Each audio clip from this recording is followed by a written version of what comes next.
Hi, I want to thank you for being here with me today.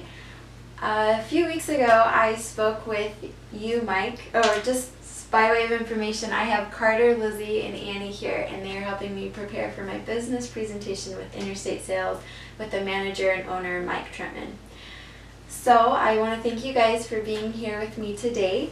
I spoke with you a few weeks ago about something that I could research that would best help your company, and what you told me was you were struggling with having important conversations with some members of your sales staff because they have personalities that are vital to the company but are also very difficult to speak with. So as I thought about this, I was reminded of a poster that I saw in your break room that says, the rule number one is, if we don't take care of the customer, somebody else will. And that reminded me of this principle of service that you guys emulate, where you really want to help the customer first and foremost. And as we know, it takes a good and cooperative team to do that. One example that I thought of was from Steve Wynn, who was the owner of Wynn Hotel and Casinos. And one time he and his family, they were on a trip to Paris, and they were staying at the Hotel Four Seasons. And while they were there, they ordered room service. His daughter ordered a croissant, and she ate half of her croissant, but then they were going to go out and tour for the day, and she left the other half there hoping it would be there when they got back. But when they got back, it wasn't there, but they saw that they had a message from the front desk. So they called the front desk, and the front desk said, oh, well, the maid saw that she'd only eaten half, so the maid contacted the kitchens and told them to prepare another full croissant for her, and then they contacted room service, who then said that as soon as the family got there, they should call the front office. So room service contacted the front office, and then the front office contacted the family. So basically, there was about 4 different teams that were working together in order to help this one customer have a good experience with the croissant. And that to me is just a really good example of a lot of different teams within a larger company working together to really help their customer enjoy her croissant. And I think that's what you guys are trying to do too. You're trying to work with a lot of different members within your company to best serve. And when a lot of people wonder, okay, well, what are the best personalities to work together? How can we make sure we have the right people on the right sales teams?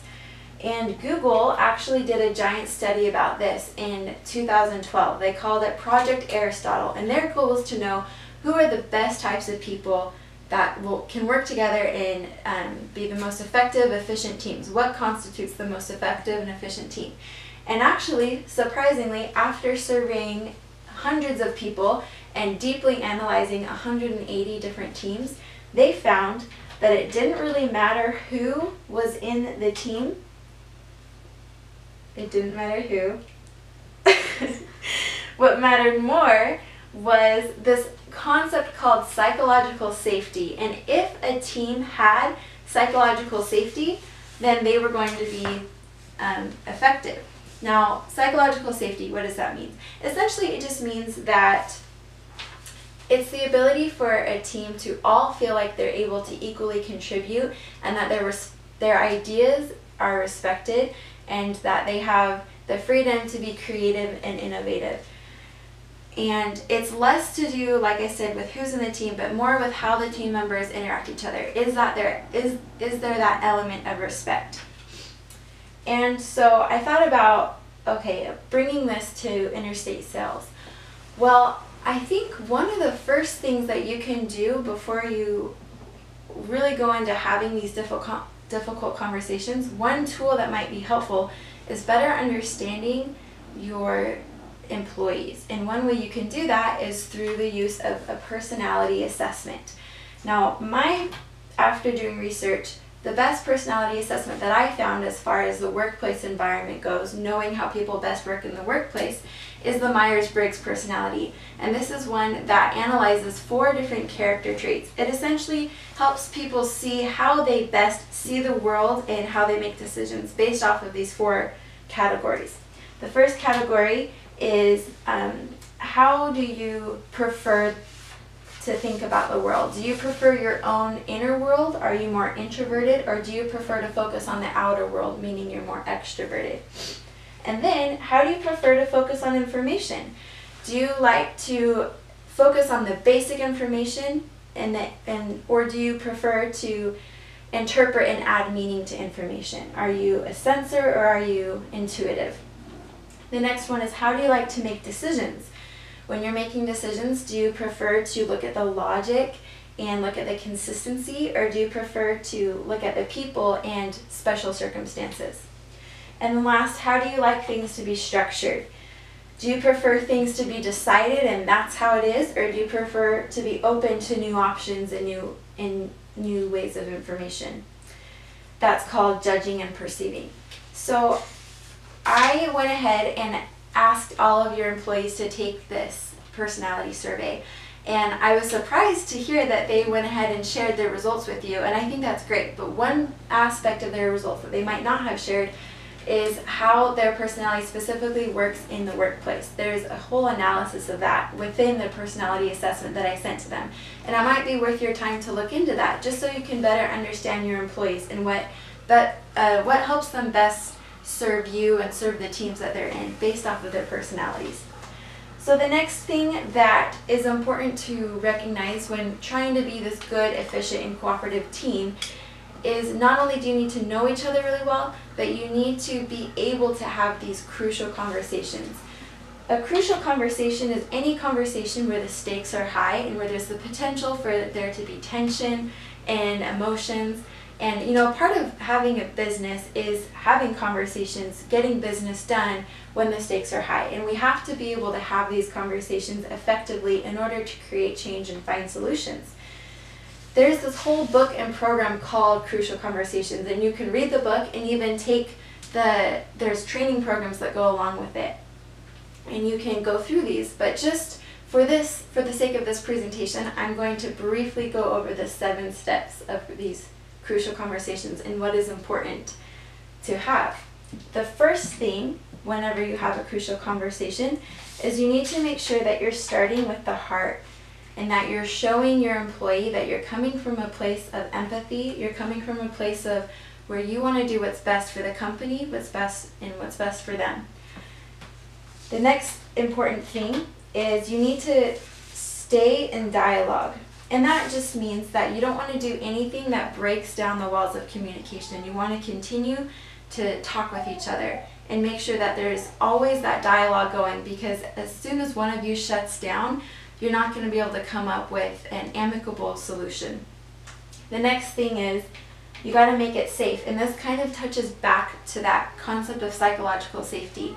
People need to feel like they are heard and like their ideas and opinions are valid. Otherwise, they're just going to shut down. If they start to be afraid that they're not important to the conversation, then they might pretend to be listening when they're really not. They might avoid the conversation, or they might withdraw from the conversation. And in order to establish this safe zone, you need to practice active listening, which is when you are truly seeking to understand where your employee is coming from. It's where you're asking them questions and repeating back to them what you have heard them say to make sure that you are understanding them. And as you do that, oftentimes this will be reciprocated. And you'll find that they are taking the time to really understand you. And it keeps it keeps you in dialogue. It keeps those lines of communication open. The next thing to remember is you don't want to get hooked by emotion. Again, these crucial conversations have high tensions, high stakes, and it's easy to let your emotions get the best of you. But when you feel like that's happening, there are some things you can do. You can share the facts. Focus on what's the fact. Separate that from what is your opinion. Then figure out what is their opinion. And then based off of this information, talk tentatively and encourage an exploration of ideas. Encourage thought and exploring different ways to go about finding a solution. The next thing that we need to do is find a mutual objective. You and your employee need to make sure you have the same goal for the crucial conversation. What is the goal? What are we trying to do here? Because oftentimes we have different ideas about where we want this to go. And when we're not operating from a place of having the same vision, then you're not going to get a whole lot done and you're going to end up speaking past each other. So make sure you have a mutual objective. Next, separate the facts from the opinions, the facts from the story. It's important to recognize what is it that we actually know and go from there and and see what is it that is just maybe our opinion or just maybe our what we perceive things to be. Make sure that you're working from a place of facts and actual knowledge. And then last but not least, you need to work together to create a clear action plan with certain steps that you can take that will then help you reach your goal and reach that mutual objective that you agreed upon. And once you have created that clear action plan, go ahead and have steps that you can take that will help you follow through on that action plan. So I know that that was a lot of information just by way of summary. Most important, get to know your team members. Make sure that you understand their personality and how their personalities best thrive and function in the workplace. And second, learn about these crucial conversation techniques. Learn the steps involved in having crucial conversations.